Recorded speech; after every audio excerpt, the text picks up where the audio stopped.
Madam പറഞ്ഞത് ഞാൻ വ്യക്തമായി കേട്ടതാ. സീമേ, മഹിയൊക്കെ വന്നത് കണ്ടില്ലേ? വേഗം ആരതി നിലവിളക്കം കൊണ്ടുവരൂ.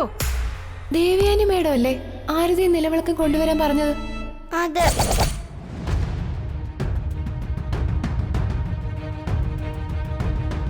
സീമയോട് ഞാൻ അങ്ങനെ പറഞ്ഞിട്ടില്ല.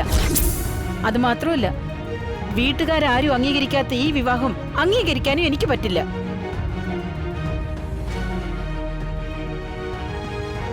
അത് പറയേണ്ടത് മുത്തശ്ശിയാ. മുത്തശ്ശി പറയട്ടെ, ആരതി ഒഴിഞ്ഞ് സ്വീകരിക്കണ്ടെന്ന്.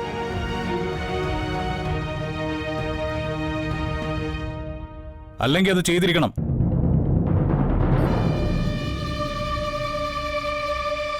മുത്തശ്ശി,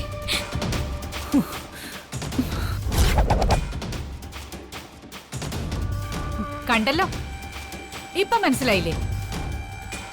ജാനകി അമ്മയ്ക്ക് ഞങ്ങളുടെ അഭിപ്രായം തന്നെയാ. ഇതെന്താ ഞാൻ പറഞ്ഞിട്ട് ആരും കേൾക്കാത്തത്? എനിക്ക് എന്റെ അച്ഛനെ അമ്മയെ സ്വീകരിക്കുന്ന കാണണം. എന്റെ ഇഷ്ടത്തിനാ ഇവിടെ എല്ലാം നടക്കുന്നതെന്ന് പറയില്ലേ? എന്നിട്ട് എന്താ ഇത് മാത്രം നടത്താൻ ഒരു മടി? മാളു, ആവശ്യമില്ലാത്ത കാര്യത്തിൽ കുട്ടികൾ അഭിപ്രായം പറയാൻ പാടില്ല.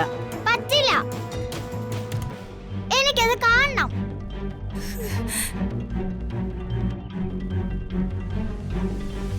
എല്ലാം ദേ അവളുടെ പണിയാ. മാളുവിനെ കൊണ്ട് എല്ലാം ചെയ്യിക്കുന്നത് ഗംഗയാ.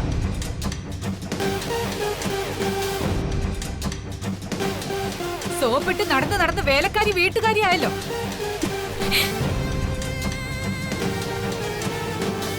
അതെ, ഇനി അവൾ എന്തൊക്കെ ചെയ്യുമെന്ന് കാണണം. വിവാഹം കഴിഞ്ഞ സ്ഥിതിക്ക് അത് അംഗീകരിക്കുന്നതല്ലേ നല്ലത്.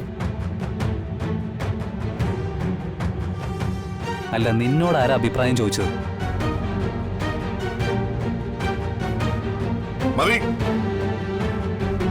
കുറച്ചു നേരമായി ഞാൻ എല്ലാം കണ്ടുകേട്ട് നിൽക്കുന്നു. ഈ വീട്ടിൽ ഏറ്റവും വലുത് മാളുവിന്റെ സന്തോഷം തന്നെയാ.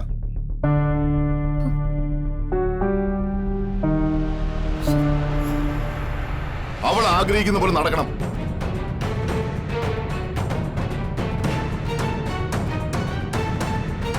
മകിയും ഗംഗയും ആരതി ഒഴിഞ്ഞ് അകത്തേക്ക് കയറ്റ്.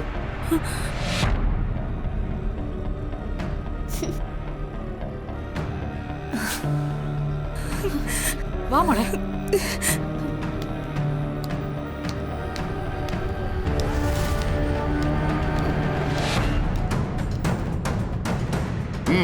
വേണ്ട,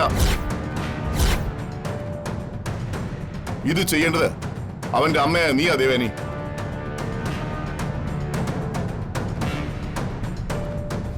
വിശുട്ടാ, അത് ഞാൻ പറയുന്നത് നീ കേൾക്കണം. കേട്ടേ മതിയാവൂ. ഇന്ന് വരെ ഒരു കാര്യത്തിലും ഞാൻ ആരെയും ഒന്നിനും നിർബന്ധിച്ചിട്ടില്ല. പക്ഷെ ഇത് എന്റെ തീരുമാനമാണ്. വേഗം ഗംഗയും മഹിയും അകത്തേക്ക് സ്വീകരിക്കുക. ചെല്. ആ